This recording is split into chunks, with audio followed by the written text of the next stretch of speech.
Olá, seja bem-vindo ao meu canal. Se você chegou aqui no meu canal hoje e ainda não conhece o meu trabalho, eu sugiro que você verifique as nossas playlists, onde você vai conhecer de fato o meu canal. Não esqueça de deixar a sua mensagem, de clicar no sininho, né, para você se inscrever e, ao mesmo tempo, receber notificações toda vez que eu postar um vídeo novo. Então, hoje eu vim aqui para falar um pouco sobre os internautas que nos enviam mensagens aí no YouTube, né? E hoje eu vou responder a pergunta do Hugo Alves. Ele nos enviou essa mensagem, essa pergunta, né? Ele postou aí no YouTube. Ele diz o seguinte: Amiga, estou iniciando na psicografia, clareaudiência, clarividência, já ouvi muita gente falando que não pode fazer psicografia fora do centro espírita. O que você já tem, você que já tem experiência me diz. Então, o que ele quis dizer, né? Ele também é médium, né? Descobriu aí a clareaudiência, a clarividência, né? Então, mas ele não fala. Tá. Ele fala ali, estou iniciando na psicografia. Beleza. Então, ele é médio psicógrafo, clareaudiente e clarividente. Então, o que acontece nesse momento? Você já veio preparado com essas aptidões, né? Porém, para trabalhar com responsabilidade, com confiança, né? Junto com uma equipe espiritual, você precisa buscar o conhecimento.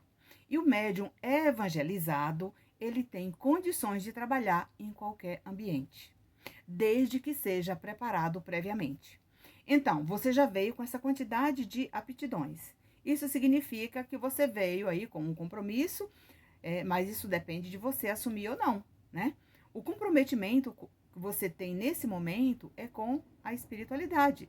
Você tem um guia espiritual, onde ele vai formar uma equipe para trabalhar junto com você.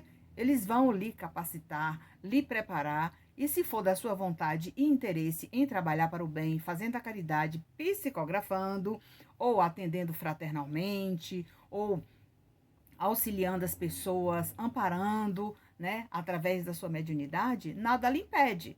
Mas para isso, você precisa estudar, obter um bom conhecimento para que você faça, né, e realize o seu trabalho com muita responsabilidade, com conhecimento daquilo que você está fazendo. Lembrando que, quando você fala ali que a psicografia só é feita no centro espírita, não. Você pode fazer a sua formação numa casa espírita, né? Ou não, ou estudar em casa, isso vai depender de você, né? No meu caso, eu fiz a minha formação numa casa espírita, trabalhei lá como médio psicofônica durante 10 anos, mas a psicografia ela foi marcante, ela sobressaiu desde o começo. Porém, nas casas espíritas, eles não aceitam a gente escrever cartas. E se você veio com esse compromisso de escrever cartas, porque eu não sabia se ia ser escrever cartas, né? Então, no seu caso, você já tem ali, no seu caso, você é clareaudiente e clarividente. Então, isso significa que você vê o espírito, conversa com ele e escreve, tá? No meu caso, a psicografia é mecânica, o telefone toca de lá para cá. Então, quando a equipe espiritual me traz um espírito, minha mão simplesmente escreve. Nada que venha da minha mente, né, projetado por mim, é escrito. Na verdade, eu recebo ali a carta daquele irmão e acabou. Essa é a mediunidade, né, mecânica de psicografia. Mas no seu caso, eu não sei se a mediunidade é mecânica. Como você é clarividente, você vê o espírito, né? Você vê o espírito, você conversa com ele, você vê o presente, o passado e o futuro dele. É normal. Então, você precisa estudar. Eu te aconselho você estudar a Revista Espírita, porque lá você vai entender os experimentos que Allan Kardec fazia na Sociedade Parisiense, que não era um centro espírita, né? Quando desencarnava um irmão, Allan Kardec reunia com a equipe na Sociedade Parisiense, evocava aquele espírito, ele trazia todas as suas primeiras impressões sentidas no mundo espiritual ao desencarnar. Ali, esses relatos, tanto você vai encontrar na Revista Espírita, no livro O que é o Espiritualismo, tá? E no livro Céu e Inferno. Para a sua base, né? Para que você não tenha tantas dúvidas, você vai estudar as obras basilares do Espiritismo. É o nosso pontapé inicial, o nosso pilar, né? Nosso pilar de sustentação, de conhecimento, é a nossa fonte inesgotável de conhecimentos, são as obras basilares do Espiritismo. Então é isso, não tenha medo. O medo impede você de crescer. Eu te aconselho, se você tiver interesse, né? Eu tenho aqui as minhas obras, por exemplo, o meu livro Autobiografia. Eu lancei, né, o meu livro Autobiografia, conto toda a minha história, quando eu comecei a trabalhar, né, o que aconteceu comigo, qual foi o motivo, por que eu me tornei espírita, né? Mais tarde, eu lancei o livro, daqui, deixa eu pegar o livro, Relatos de Experiência, né? Ai, não deixei aqui próximo, desculpa. O meu livro Relatos de Experiência é que eu conto como aconteceu a minha capacitação com a espiritualidade. Quem são os espíritos que fazem parte do processo da coordenação do meu trabalho? Quem são esses espíritos que me ajudam? Quem é que coordena a minha tarefa espiritual? Tem uma equipe por trás disso. Então, durante o tempo, eu não encontrava pessoas para me ajudar, para decifrar esse enigma, para esclarecer tudo aquilo que eu escrevia. Então, tudo aquilo que eu ia escrevendo era a minha capacitação, que a equipe espiritual ia me auxiliando. Então, talvez com você precisa, né, focar, estabelecer um horário para receber essas instruções do seu mentor espiritual, que ele mesmo vai ser o responsável em guiar você e lhe esclarecer essas dúvidas também. Porque eu também tive muitas dúvidas e quem me esclareceu foi o mentor espiritual das cartas. Entendeu?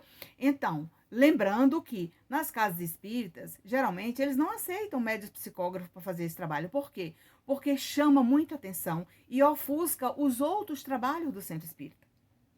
Certo? Então, se você observar, a maioria dos médios psicógrafos, eles não trabalham em nenhum centro espírita.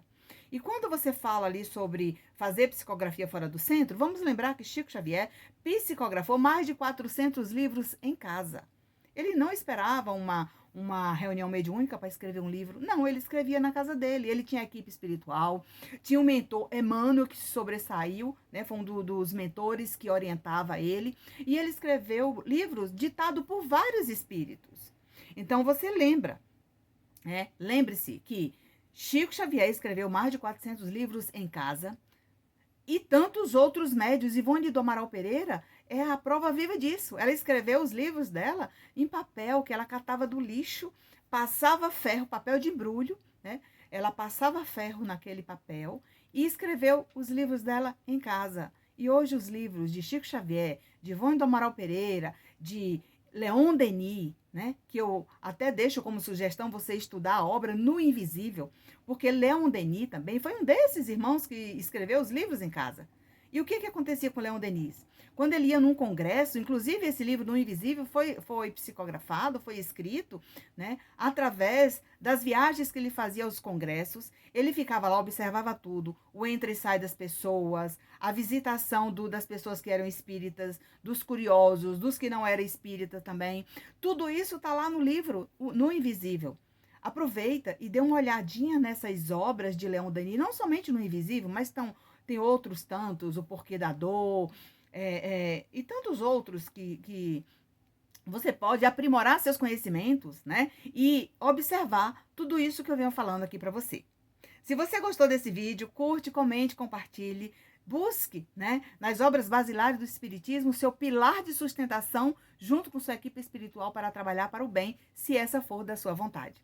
Como complemento, Leon Denis, André Luiz e tantos outros. E não deixe de ter na sua cabeceira o Evangelho segundo o Espiritismo, porque também vai te ajudar a conexão com o seu mentor espiritual, a entender o porquê desse trabalho que você veio realizar na Terra. Aproveitando também, não esqueça da Revista Espírita.